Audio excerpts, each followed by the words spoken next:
tipped it over.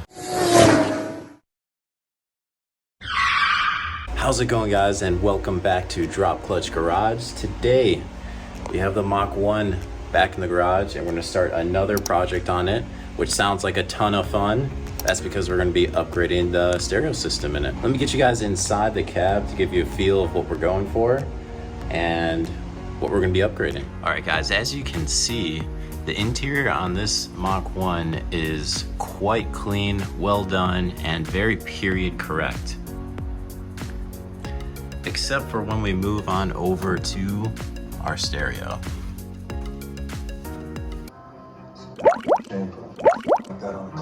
There you go, like you said, we're gonna have to remove this and we're gonna go with a nice new head unit that also includes Bluetooth capability as well as auxiliary capability. It's gonna sound excellent, but it's gonna look the part. It's gonna look like a factory radio that came in this car from the beginning.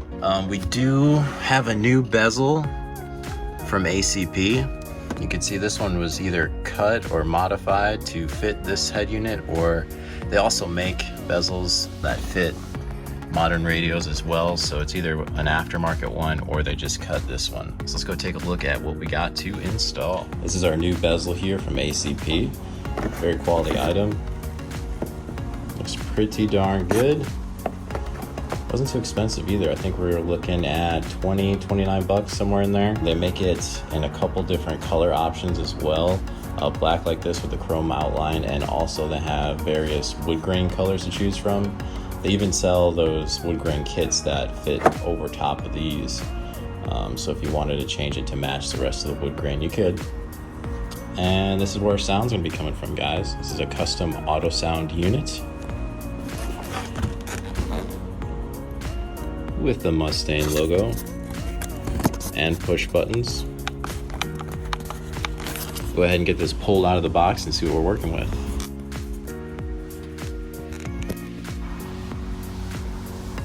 Alrighty, guys, this is the USA 740 model, and right off the belt we can tell it's a very quality piece.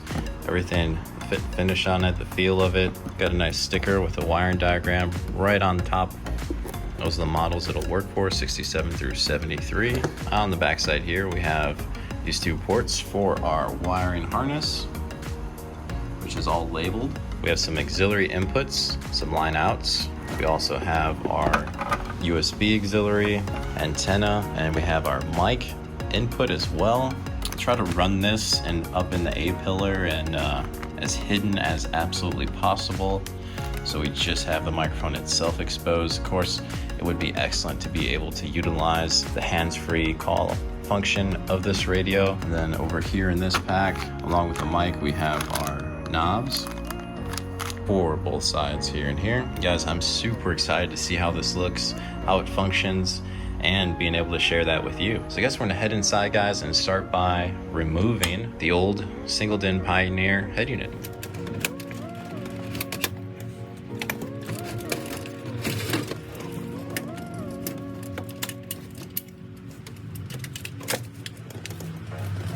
It'll make this easier if this Pioneer harness is labeled, but I think I'd still want to beep out the speakers with a 9-volt battery just to verify that we have the right wires going where. And guys, all you have to do for that is take a 9-volt battery, run it across, say, I don't know, usually we have grays, whites, purples. These are speaker wires. Say purple is front right. We connect a positive negative to a 9-volt battery, which will cause a static noise coming from that speaker, and that'll verify that these speaker wires here are in fact going to the front right. All right, guys, I'm gonna grab the harness of the new stereo, kind of match everything up before I cut out this old one that we don't need anymore.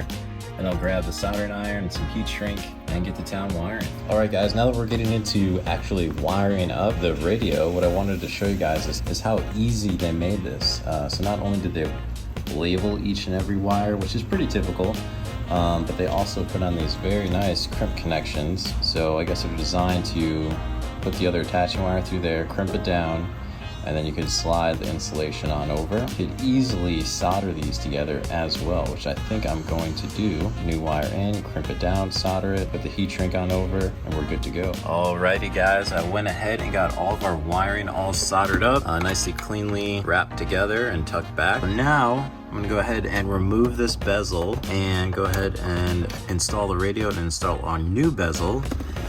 Looks like we do have some interference with the center console. So let's go ahead and pop this off first, and then we can get to. Got 2 screws up top here. Looks like just some clips on the bottom.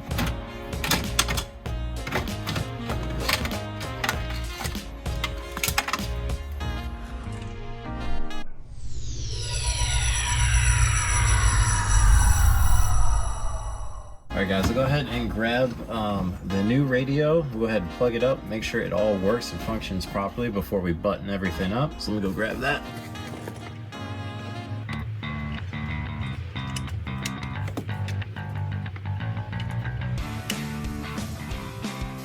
Alrighty guys, now that we know it works, we're gonna go ahead and route our wiring nice and neat back in there, nice and tidy, and we'll go ahead and get this installed with our bezel and get our knobs installed and finish this installation up. I went ahead and ordered up this bracket from Custom Autosound. This is something that comes original, so if you still have the original bracket in your car, you're in great shape. What we do have to do is we have to bring the radio in from the back side of the dash. So we'll run the wires down through here, through the driver footwell. Definitely more room there than there is through the passenger side.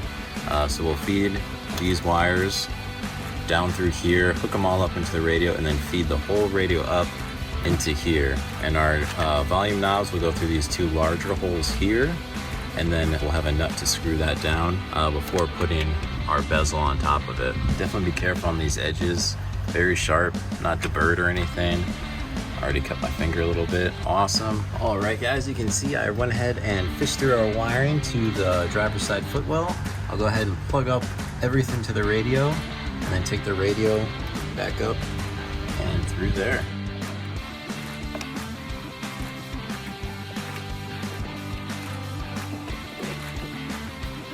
All right guys, went ahead and got it all fished through.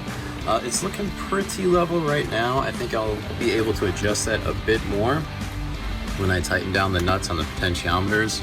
As you can see, I left the nut on there because we do have those rubber spacers on the potentiometers there, and those would have definitely fallen off if I tried to finagle it up into the dash without those nuts. So we'll go ahead and get those nuts and a washer off, so that way we can get this thing mounted up, tightened up, and I'll be back with you guys after that. Before I get everything tight, I kind of want to dry fit this bezel here, make sure we have our spacing correct with those pushing spacers deals thingy.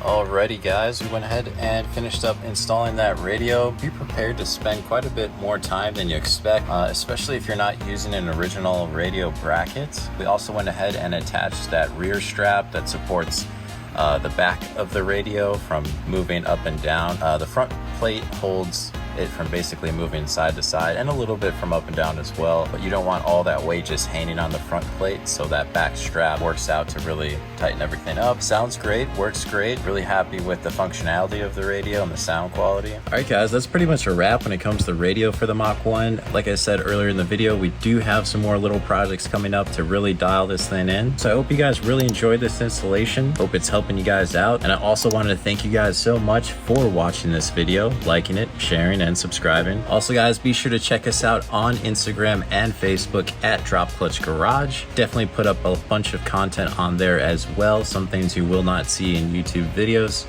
So go ahead and check it out, see if you like it, and if you do, follow on there as well. Well, that's it guys.